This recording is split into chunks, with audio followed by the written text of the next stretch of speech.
So if you want to hear the true story behind Chicks Dig the Long Ball, I'll give it to you right now. There was a commercial, I guess, was it the early 2000s, where there were these baseball players, and, the joke was ladies didn't like pitchers, ladies didn't like, they liked guys who could hit home runs. And I hated baseball, I hated going to baseball games.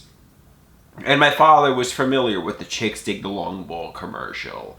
So he was screaming at some outfielders, I guess, "Chicks dig the long ball! Chicks dig the long ball!" And me and my brother, we were getting really embarrassed. We're like, he sounds like a psycho. Why is he screaming at these sports players? And we wanted to hide, we wanted to shield ourselves because what he was doing was really embarrassing.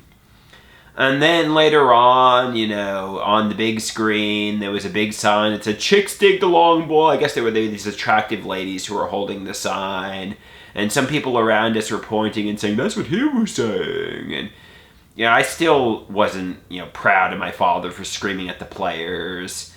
I mean, I hated going to the baseball games with him. I never liked baseball. I just spaced out for 3 hours. I didn't think I was a part of the cool crowd after my father screamed, "Chicks dig the long ball," and then people were pointing. Basically, these vacations and baseball games, it felt like an abduction in a way. My father didn't hold us prisoner, obviously, like a kidnapped victim, but it really felt like a child abduction, and it felt like I was being forced to do what my father wanted to do, not what I wanted to do.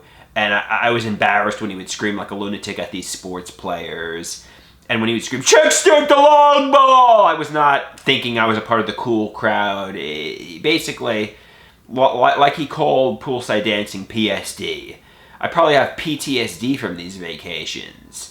He said, "Oh, how dare you say this about our vacations?" I'm like, these vacations sucked. It was like you were feeding us cheap fast food, keeping us at these motels, these cheap motels, and taking us to shitty baseball games. And you know it. You know these vacations were hell on earth. It was like a child abduction for 2 weeks. I mean, you know it. I mean, does he know it? I think he does.